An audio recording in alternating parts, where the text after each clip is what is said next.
Welcome to the Vacation Races and Friends podcast, a podcast about events, travel, and the people who love both. Find more episodes at vacationraces.com.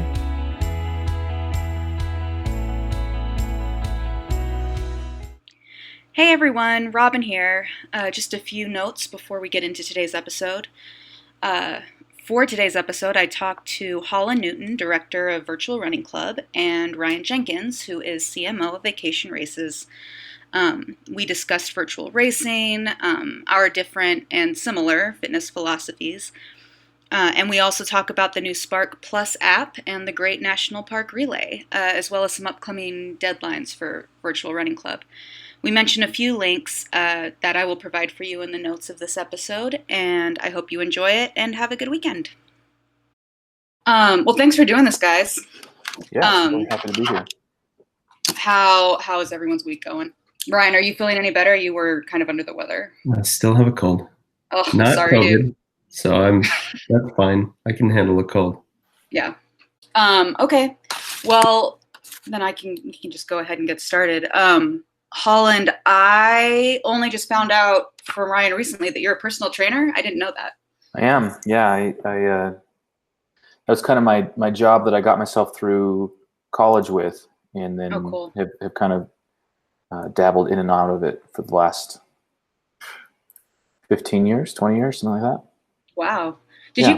Which school did you go to? I started in Virginia. Yeah.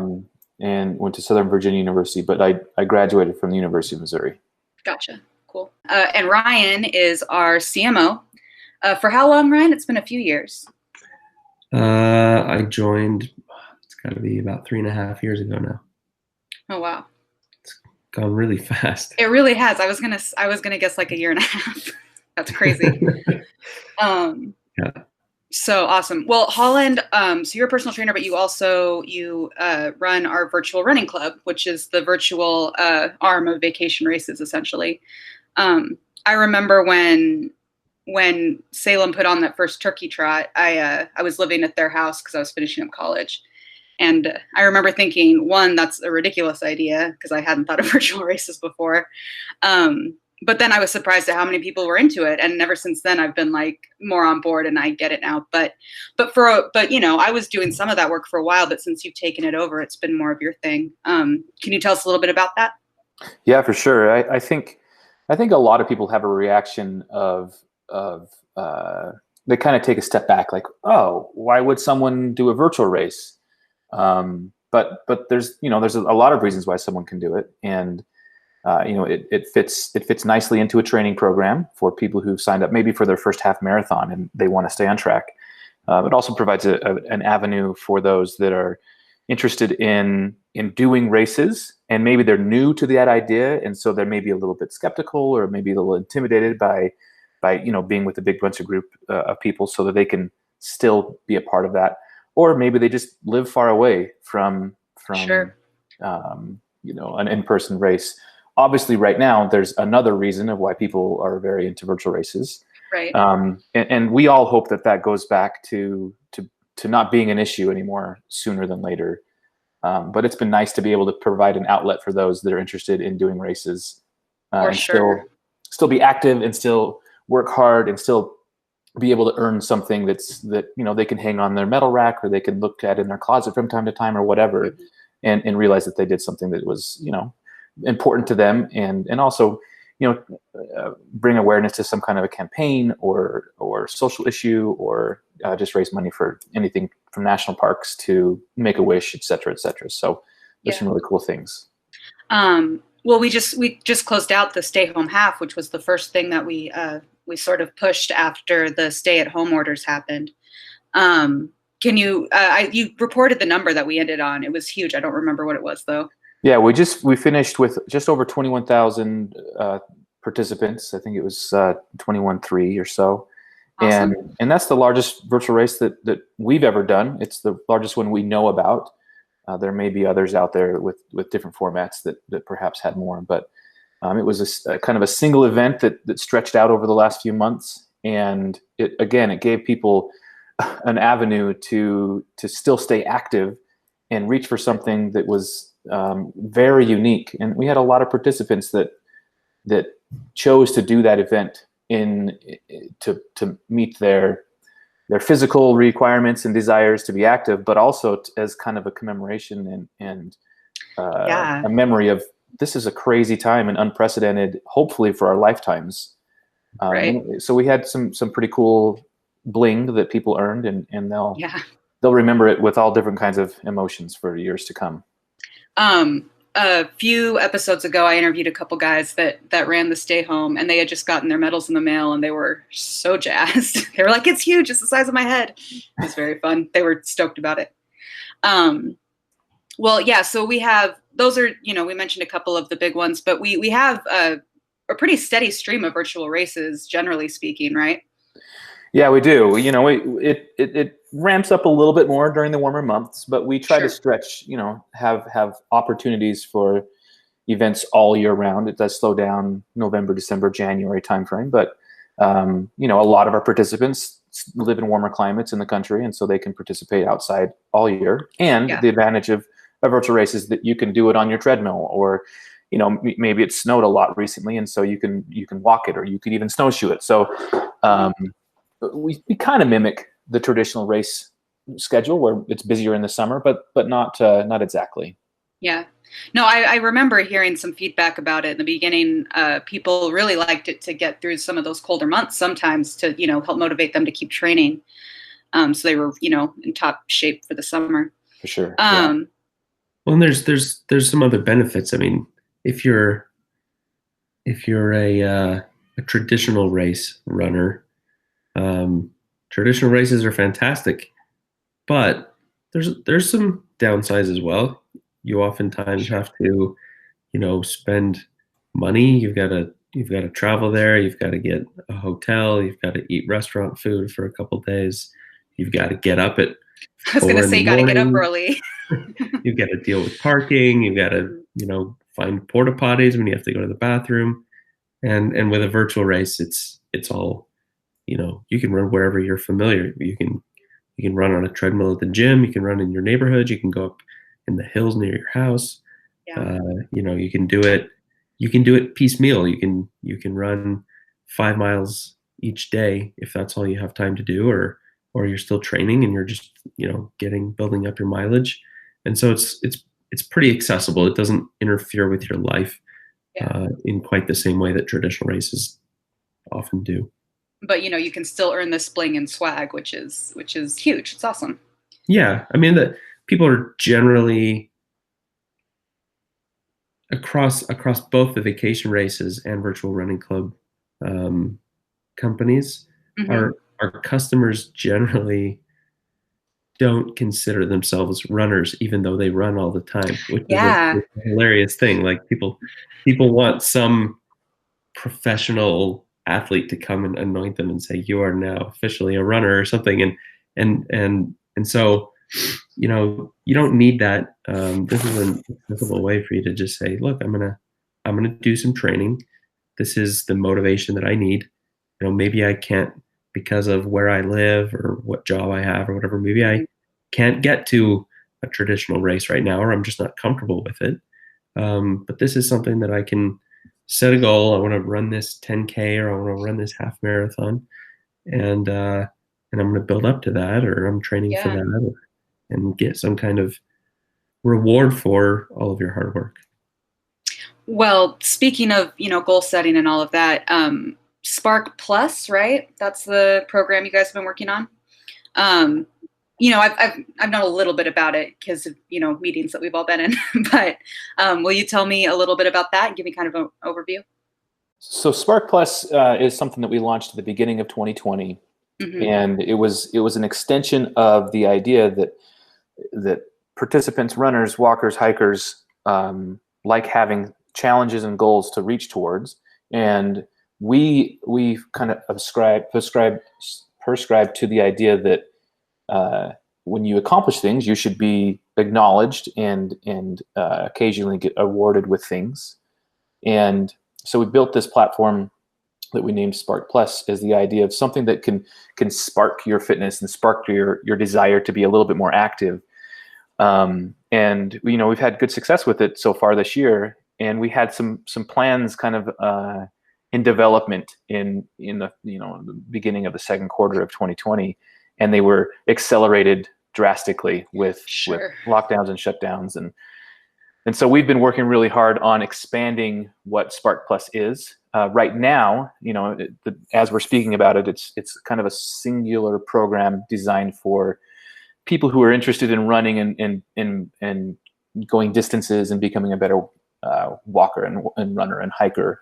But we've got some products in the pipeline that should launch in the next few weeks and months that kind of expand on the idea with some with scavenger hunts and different types of challenges that are a little bit broader than running, or a little more kind of general fitness ideas. So that's where we are right now, and it's app based, so it's available both on iOS and in the Google Play Store, where you can track your progress and have and kind of pick and choose the challenges that appeal to you. There's a good variety of challenges that are both, we call them low-hanging fruit, something that might be easy for you to do and accomplish, but also things that are designed to stretch you and push you outside your comfort zone, both physically and also socially, culturally, going different distances, going to different places, and kind of exploring the world around you. So we're really excited about on what's being developed there. Yeah.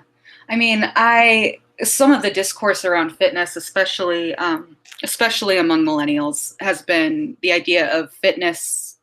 Fitness should be fun, and when it's just running in a circle, that's not fun. You know what I mean? And so I like the idea that it's it's still some of that, but it's also making it interesting, making it adding the social element to it. Well, I think all of us can see, both from the race industry, but also my experience in the fitness industry, is that you're not going to be successful unless you're at least kind of enjoying what you're doing. Yeah. People may not love the feeling they get as they're running as hard as they can for 13.1 miles, but accomplishing that and crossing that finish line makes everything worth it. And the same thing goes for any kind of fitness. If you're not into yoga and you force yourself to do yoga every single day, you're either going to somehow convert to liking it, or you're going to stop doing it, and it's going to be worse off than if you would have not even began. So the idea of trying to find something where you can at a bare minimum tolerate and get some accomplishment from being active, that's where kind of the baseline is for our Spark Plus Fitness challenges and some of the other options that we're developing. Is let's make this fun for you. Let's let you choose what you're going to do, and along the way we're going to give you some pats on the back, and if you're into it, let you opt into a supportive virtual community through Facebook groups or Instagram, whatever you're into. And that's where we find success, just generally speaking, in fitness, is if you can continue to do something over an extended period of time, then you're going to find the results you want. Maybe not the results you thought you wanted at the beginning, but you'll be a happier, healthier, more well-adjusted person as you go through these challenges. Totally. There's Holland, you kind of changed my perspective a little bit about health and fitness a few months ago when you mentioned that there's two sides to being healthy. There's one that's like, do I look good at the beach when I take my shirt off or when I'm in my swimming suit or whatever, right? And then there's the other aspect of it, which is, can I just be mentally content, like mentally satisfied with who I am? Maybe I don't have a six pack, but maybe I'm more just emotionally comfortable with who I am. And we want to try to tackle both sides of that. Like, it is important to try to be active and try to, get out there and get your heart rate moving and things like that. But then there's the mental side of it too, where it's just like, but most of us won't have six packs. right? And to some extent, that's okay. I shouldn't beat myself up. Totally. I don't think of myself as a failure because I don't have that. And we want to work on kind of both sides of that. Yeah. No, for sure. For me, when I was working out, I haven't done it a ton recently, but when I was working out several years ago, it started out as, I wanted to lose a few pounds. But what I really got value was the energy. Like, oh my gosh, the energy that I got from it, I had no idea, And so that's still one of the main motivators for me to be working out and stuff, staying active. There's a really good YouTube video that I came across a couple of years ago with a guy named Firas Zahabi. I don't really know who he is, but I think he's like a world champion jiu-jitsu fighter or something like that. And he talks about how exercising should give you energy. Like if you leave the gym and you feel just completely wrecked and it takes you 3 days to recover from that, it's not sustainable. Like you're going to have to convince yourself every day to go back, and it's going to work, and you're going to give up on it. But if you go and you do, 10 minutes of jogging and you lift a few weights and you walk out of there just feeling like, hey, I'm awake, I'm ready for the day, I've got energy now. That positivity is going to sustain you. So the next day you look forward to going back to the gym, or you look forward to going for a run in your neighborhood. And it's that consistency, that momentum that's really important for people to have, make being active a permanent part of their lifestyle. Yeah. Though that reminds me, there's this great Reddit post that I return to every once in a while. I don't know if you guys are on Reddit or would know about this, but it's the idea was this guy was presenting the idea of non-zero days, which is like, it doesn't matter what your goal is. If it's right, if it's do some workout, if it's clean something, like, even if it's put one sock in the hamper, just do it and make sure that you've done at least part of it. And odds are you'll want to keep going once you've put the sock away, or you'll just feel better and more motivated to do it the next day. It's very interesting to me. I like that concept. There's a quote that you know how the internet is. I don't know if this is a real quote or if it's truly attributed, but I always see it attributed to Confucius. And it says, it doesn't matter how slow you go, so long as you do not stop. And I think that's powerful for me, where it's like, you know what, maybe today, all I have time for, or all I have the mental stamina for, is to grab this 10-pound dumbbell and like curl it 3 times on each hand. And it took 30 seconds and I moved on, but at least I did something. Exactly. I'm validating that I'm caring enough about my health to do something each day. Yeah. Those are the discussions that we have. Listeners are getting an insight of the kind of things that we talk about all the time internally, especially as we're talking about Spark Plus. Is we're kind of in this dichotomy as a company where we want people to disconnect from technology, and we recognize that technology can be a burden in so many ways, whether it's social media or addiction to YouTube videos, or whatever, the binge watching on Netflix, and those are issues facing us right now, and especially right now. Yeah. But we've also developed an app. It is sitting on our phone or our iPad, and we try to build it in a way so that it's quick and easy, and you can get in and get out and go on with being whatever it is. If some form of activeness, it could be when we say active, people think of running or yard work or whatever, but it could be reading a book, or it could be learning a skill, or exercising your creative muscle, doing something creative, meditation. So we're by far, we haven't solved the issue of technology, but we're trying, and it'd be interesting perhaps for people to understand that that's where we're coming from, is that we want people to be disconnected from the technology and to enjoy their world around them, and to reconnect with, whether it's nature or family and loved ones, or a pastime, whether, go play basketball again or learn pickleball or whatever it is. And that's where we're coming from. And it's kind of an, again, coming from a fitness background, that's motivating for me to help people in a new and unique way, using technology to disconnect from that same technology. Yeah. Well, and like you said before, it just feels really good to be able to provide that, especially right now, when just so many people need it. It's not just an option. It's something people need right now, Yeah, for sure. Yeah. Are there any upcoming challenges or anything you want to talk about? Yeah, we kind of, we're teasing the ideas of scavenger hunt type of a concept and some other broader fitness and activeness challenges that we're working on. We're new to the development field of apps, so perhaps it's taking us a little longer than we thought it would.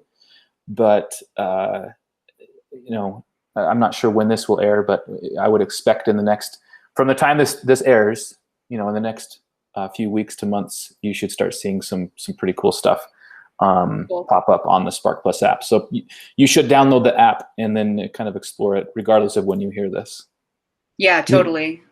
We would love for feedback from people. There's if you want to send it to you through the podcast or send it to us through Spark.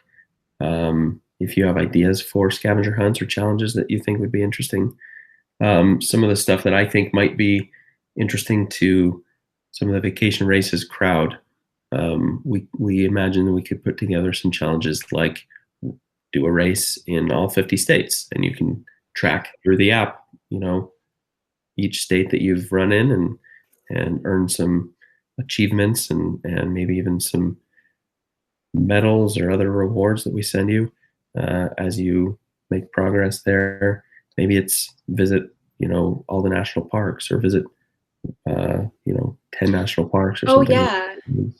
Are national parks sort of a part? Are you integrating some like national park themed stuff? Because I know that's often something that's more focused on the Vacation Races side versus virtual. So yeah, we're working with Vacation Races. We're probably going to be incorporating some of Vacation Races traditional club hikes into this app, and so it should be kind of an easier way for you to see what those club hikes are and track which ones you've done and submit those to Vacation Races and get rewarded for those. So Vacation Races will have a mechanism for managing those and tracking who's done them and things like that. If anyone has ever done the Junior Ranger program at the parks, my kids like to do the Junior Ranger programs where you get a little booklet at the visitor center, and it asks you a bunch of different questions about the local habitat and, what kind of animals live there, what they eat, and the plants that you see. I'm so glad there's not an age restriction on those. Right. They're pretty fun. I know plenty of adults that do them as well. For sure. But we think we can actually kind of improve on that a little bit. A lot of those Junior Ranger programs, you're sitting there at the visitor center for 30 minutes while your kids or your spouse or whoever is or coworker trying to figure out the answers to all these different questions. Yeah. And we want to get you out into the park. We want you to go see the stuff in person. The visitor centers are great, but you should go see that canyon or go hike on that trail. And so we want to help award you and let you, climb to the top of that peak and then check in and mark that you've done it and feel some intrinsic accomplishment that you've done this cool thing and gotten some pictures. And so that's kind of the direction that we're looking to go with that. I like that. I like too that it sounds like it'll offer a chance for people to still, visit parks and kind of have some of the stuff that we provide with the Vacation races. However, if they're uncomfortable with an in-person event right now, or maybe can't afford it, this might be another way for them to be able to kind of have that experience, right? Yeah, exactly. I don't know if Holland had anything he wanted to add. Yeah, sorry, go ahead. And I'll also edit out any weird talking over each other stuff. So talk over each other and stuff. It's fine. Okay. There's nothing I have to add. Ryan summed it up well. Yeah. Okay. Well, sweet. So you said it's Spark Plus, and you can get it on iOS or in the Google Store. Android as well? Yep. Is that the same? Okay, cool. So for sure, download that. Give us some feedback. I guess you can give it through the app, or you could also email me at podcast@vacationraces.com. And for sure, visit virtualrunningclub.com and, add yourself to the email list and everything so you can hear about more of these events. The easiest way you can search the app stores. Yeah. I think it's Spark Fitness Challenges right now. Oh, okay. Yeah. But we don't necessarily rank right at the top of the results. So sometimes you have to scroll away. For some people, it might be easier to go to sparkvrc.com. Oh, okay. And there's a link right there, and you can tap on that to open your app store and find it there. Great. And we'll provide these links in the info section of this podcast, so you can check them there too. Well, then speaking of, these events that we've been doing, so the latest that we've done is this great national park relay. Again, like Spark Plus, I know a little bit. I don't know a ton. So will you guys tell me about that?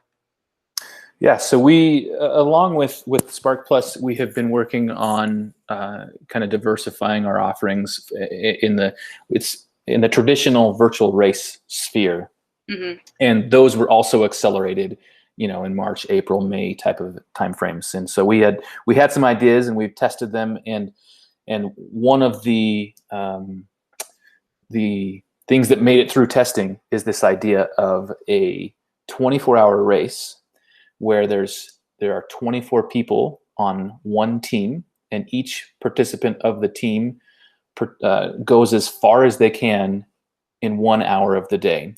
So if the three of us were on a team, there would be 21 others, and maybe you run it at 8 a.m., I run at 9 a.m., and Ryan runs at 10 a.m. And we just, whether it's 2 miles and that's as far as we can go, that's fantastic. Or if it's, Ryan running 10 miles in an hour. At the end of the 24 hours, the team numbers get added together, and it's compared against other teams. And this is kind of a friendly competition. This isn't designed to be, the Olympics or anything that's super competitive, but just something kind of fun in a new way, where it's still a virtual race and the participants can do their race where they want. So the when part, typically for a virtual race, you can do yours whenever you want. But for this one, it's tied to a specific time period, that 1 hour window for this particular event. And again, as we, as Virtual Running Club was kind of born from the tradition of vacation races, national parks are super important to us, and you can see that in some of the events that we've had over the last few years. And we love national parks, and they embody being outside and taking care of your surroundings, and that's a great thing to do right now. So we chose the national park idea, or even just public lands in general, as the topic for this particular type of a 24-hour relay. So it's called the Great National Park Relay Race. It's being held on Public Lands Day, which is September 26th this year. Cool. That's a Saturday. And we have everything based on Pacific time. So we're starting at midnight in California or Oregon or wherever. We'll have thousands of people right now as far as signed up, running all over the country at hour increments. And each national park, there's 62 that they all have their own team. And then we've also had to add more teams. So there's national monument areas. And as we continue to get more registrations, more and more public land areas will be added. So those are the team names. So someone might be on the Zion National Park team, or they might be on the Great Smoky Mountain National Park team. And there's 23 other people on each of those teams. Nice. So that's kind of the idea in a nutshell. That we're getting a lot of good feedback. People are very excited about it. There's a social component. There's a Facebook page where team members get to talk to each other, and there's a little bit of friendly smack talk, but it's more just like we're excited to be together. And I'm running the Voyagers team, and I'm at 9 o'clock, and oh, that's awesome. I'm at 8 o'clock. Good luck. We can do this type of thing. So it's been a cool thing to be a part of. Oh, that's super cool. So when people join these teams, is it something where like you organize and get, 23 friends, or do you just sign up and you're like, I want to do the Great Smoky Mountains team, and there's still room on that team? Yeah, most people is the latter. Maybe it's a husband and wife, or it's a small group of friends where they're like, they do it one of two ways. They either want to be on the same team and kind of be a part of that idea, or they want to compete against each other, and so they sign up for the same time slot, but on two teams. Yeah. That's the norm, but there are a handful of people who say, hey, I've got 24 people that I want to be on a team.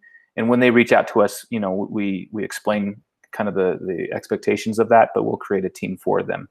And they can sign up kind of individually on that end. That's awesome. I like that there's, a component of, this is something I can do with my loved ones who live in whatever state and I can't visit them right now. Or also like doing it with random people. I mean, that's always fun as well. And getting to meet people virtually. Yeah, it's been an honor, I guess is a good word, to kind of see. We don't necessarily curate any conversation. It just kind of has been happening on this. It's a private Facebook page. So only those who are in this group are allowed to, only those who have signed up for the race are allowed to be in the Facebook group. So it's restricted in that way, and people are running with it and having some fun conversations. That's awesome. Okay, and you said that was on Public Lands Day, so September 26th. And it's all Pacific time, so like even if you live in Kansas, you're operating on Pacific time? Yeah, again, so if you sign up, when you sign up, you'll choose your time slot. And if you live in Manhattan, Kansas, you sign up for 10 a.m. and it would be Pacific Daylight Time, that means you're going to be expected to run at noon. Yeah, in your Kansas. time. So yeah. Gotcha. Cool. And I keep saying run. I don't mean to imply that walkers and hikers aren't welcome. Yeah. We have a habit of saying that. Just because we say runner doesn't mean that. Seriously, there's not an expectation for any of these teams that. I teased Ryan that he would run 10 miles in an hour. Maybe he could. This year. But from our testing that we did earlier in the summer, we're expecting people to go anywhere from 2.5 to maybe 5 or 6 miles. We know there will be some people who do 8-9 miles in that hour, and that's really cool, and that's going to bring their team average up a little bit. But this is really more about the fun and the experience, and what we found from our testing is that this has added some of the jitters that you have for a traditional in-person race. You're there at the starting line and you're trying to find, where you should be as far as, there's my pacer. So I should kind of stand by that 12-minute mile marker or 8-minute mile marker. And then you're just kind of excited, right? Mm-hmm. With virtual races, that typically doesn't happen. You can kind of replicate it in some instances, but this has kind of reignited that feeling. Oh my goodness, I'm supposed to run in 10 minutes and my team's already gone 20 miles and I hope I can go as far as I can. My goal is to do 3, but maybe I can get to 3.5. And that's a new feeling from a virtual race perspective that hasn't really existed in the past. Yeah, no, I hadn't thought of that, but it's true. Those minutes before you start, the anticipation, it's hard to mimic. There are a couple of teams, aren't there, Holland, that are called out during registration. If you really are going for, personal best time or something, you really want to be competitive. Oh, like there's teams where it's like, this group will be more fast. So if you're worried about bringing the average time down or something. Yeah. So participants can opt in if that's something that you're really concerned about and you don't want to be a burden to your team. Sure. Again, we want to overemphasize the idea that it's okay, but if that's something that you just don't want to, want to add that to the pressure. No, we want to make sure people feel welcome and confident. And the other thing is, to your point, I mean, that's across every arm of vacation races. Walkers are welcome always. We We usually have people that walk all, the full half marathon or whatever. And that's totally part of it. We want everybody here to be able to enjoy it and enjoy the race. So I'm glad that we've made that distinction as well through the virtual. So tell me, I've seen the picture of the I assume it's a finisher medal, right? But it's a relay pole. Yeah, it'll be about 11 inches tall and about 1.5 inches around. It's if you've done any kind of relay race where you hand off a baton, and certainly if you've watched, the Olympics and track and field and stuff, you've probably seen it, and so you can picture what that will look like.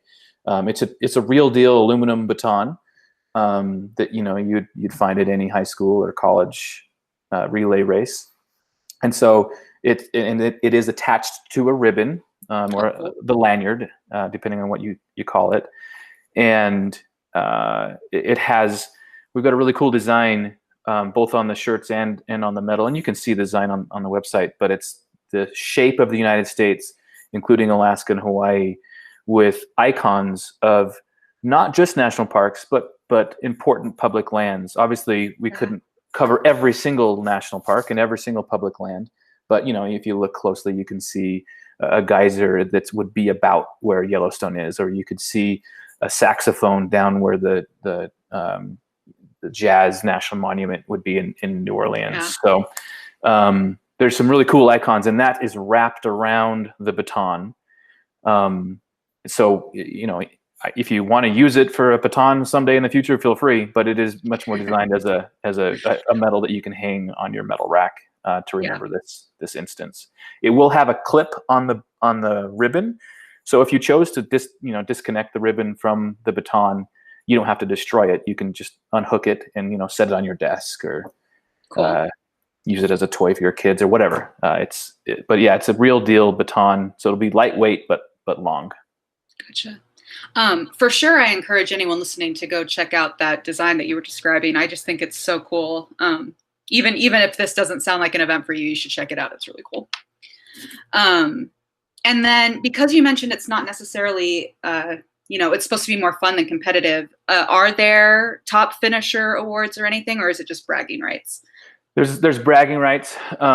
We've evolved over the years as Virtual Running Club, and through lots of feedback. Doing finisher awards becomes challenging because verification of finish times is challenging. Mm-hmm. So it's bragging rights. It's the memory of the experience, and it also helps keeps the cost down a little bit. So totally, you're not paying for other people's awards, basically. No, I like that. It's supposed to be. It's the purpose is to be a fun thing. Yeah. So in addition to our if you're new to Virtual Running Club, our model is to have our race swag available as a la carte. So if you're not interested in earning the baton medal, you don't have to. You can opt out of that and save $10. So you can, if you don't want a shirt, you don't have to register for a shirt. We also do keepsake printed bibs.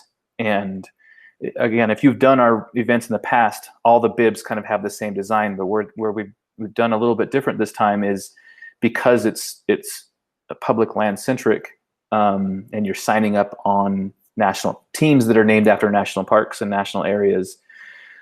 The bib image for your bib is an image of that area that you chose. So again, if you're on the Yellowstone team, you'd have an image of Grand Prismatic Spring. Or if you are one of the most beautiful ones is I think it's Yosemite, and it's a really unique view of Half Dome.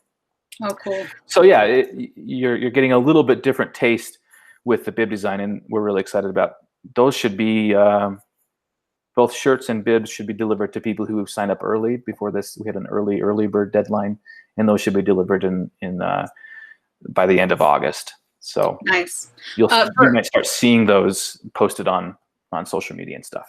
Cool.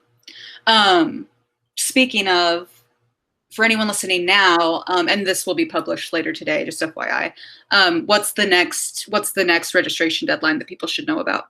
So the next deadline is at the beginning of September. So if you sign up by September 2nd, and again, you can choose the swag you want. If you're not going to choose a shirt or a bib, that deadline's a little less relevant to you. But you sign up by September 2nd, your shirt and or bib will ship and arrive before the race. Awesome. Yeah. And like with the rest of the virtuals, medals will be shipped after they've reported times, right? That's right. And that's an indication of, again, if you've listened to the whole podcast, we were born from the idea of, or we're born from vacation races as an extension of a traditional in-person race. And, most races that all races that I've seen have been a part of, whether it's vacation races or your neighborhood 5K, you don't get a medal until you finish that race. Yeah. And so we've kind of honored that tradition of, if you don't finish, then you really shouldn't have a finisher's medal. And that's what this baton is a finisher's medal. It's all based on the honor system. If we have people who report a finished distance of 8-9 miles, we'll probably verify those. But if you're reporting 3 miles, we have no reason to believe that you didn't do that. Yeah. So yeah, the medals won't ship until probably early October, end of September, as we collate things together. Yeah. Holland, are there any other races with deadlines that are coming up? So next week we actually have the Ratification race, which is the 100th anniversary of the ratification of the 19th Amendment. And the 19th Amendment is the amendment that stated that the right to vote could not be denied based on one's sex. And it's, we recognize that this was just a step in the right direction towards equality, and it kind of pays homage and honors the suffragists who worked for the advancement of women's rights. We're partnering with the National Park Foundation for this, and through research with both conversations with them and just generally learning about that time period back in the early 1900s, there was a bell that was cast that looked like the Liberty Bell, and they named this bell the Justice Bell. And I'll let your listeners hear it. This is the medal. Oh, cool. It has a little clapper, and inside that bell, the real bell back in the early 1900s, they would take it around the country with them, and they had the clapper. That's the thing that does the dinging. Yeah. They had it chained up to symbolize how we're not really free until everyone has the opportunity to vote. And again, those voting rights weren't really given to all Americans until into the 60s, and we're still dealing with some issues with civil liberties. But we feel it was a step in the right direction. So the medal is a 3D bell that again looks just like the Justice Bell that was designed to look like the Liberty Bell. So there's no crack. I was going to ask if there was a crack, if that was part of it. Yep, no crack. But as you could hear in that little snippet, it does have a little clapper inside, and you can lock the clapper inside your medal to remember. Oh, very cool. We weren't really. Not everybody had the same access to voting. Only 100 years ago, which is really kind of crazy too. So that race comes up. Yeah, next week. So the last state, not the last state, but the state that was needed to ratify the amendment to the Constitution happened on August 18th, 1920. So that's when the race day is. On kind of the opposite end of seriousness, we have Gumby's race. Gumby's 65 years old this year, and this is an officially licensed product from the folks over at Gumby, and they've been really great to work with. And again, we've got a pretty unique medal with Gumby. Typically, our medals are made of metal, but Gumby actually, because he's flexible, he's made of a PVC material, and so the metal itself can be bent. And his race is Labor Day weekend, but if you want a shirt or a bib for him, you've got to register by this weekend to get that on time.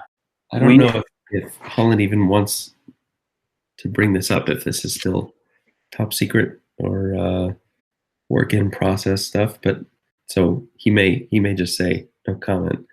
But Holland, I don't know if you're interested in commenting on our ideas for some more competitive upcoming races. Yeah, I think we could use that. Interesting. Yeah.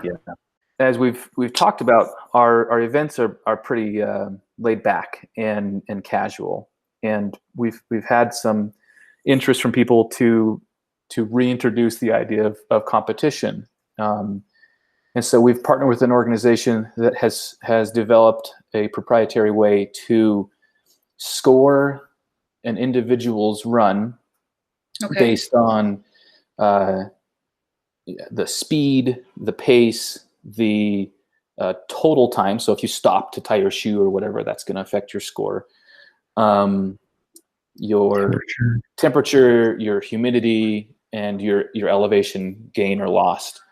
And it's something called the Compete score. So we're going to launch in the next few weeks a race called the Compete race, where it's a truly competitive virtual race based on a Compete score. So the three of us live in very different places, and I can think of a few places that I could run a 5K much faster than than just down the street. And so that wouldn't necessarily be fair for us to be compared just on distance. So the Compete score takes into account those variables, so it can be more of a baseline level, and we're excited to launch that. Yeah, that's so interesting. We could all go run a 5K right now and finish with the exact same time and have very different Compete scores because we ran in different neighborhoods, different temperatures, different humidities, things like that. So that honestly hadn't occurred to me as a component. In my head, the biggest challenge was just the verification. But yeah, you're right, especially when people are in such different parts, and our country has insane amounts of different climates. So do we have a lot of international runners for virtual? We don't, because there are some shipping challenges. Yeah. Okay. If we didn't have those, we would let the entire world participate in our events. But it becomes prohibitively expensive for the average international participant to participate, because to ship a medal even to Canada, we're talking about $10-15 more, and that's the cheapest place to ship to. So interesting. Okay. Well, that's all I had listed to talk about, but is there anything else you guys want to plug or discuss? One more thing, it'll be just kind of a last minute tease that we're really excited about. And you'll probably see stuff in the next month or so, maybe even 2 weeks, about our plans for Thanksgiving. Cool. A way to participate in a really fun event that is unique for you and your family and your loved ones, that takes the traditional idea of a turkey trot and spins it a little bit. Not just because of COVID, but maybe for years to come, this could be a fun tradition for families. So you'll probably see more about that soon. I like that. Also, side note, it is crazy that Thanksgiving is so close. That is insane to think about. Thank goodness. Let's get this year behind us. Well, that's fair. Okay. Well, thanks so much for talking to me, guys. This was awesome. Cool. Thank you. Okay. Yeah. Thanks, guys.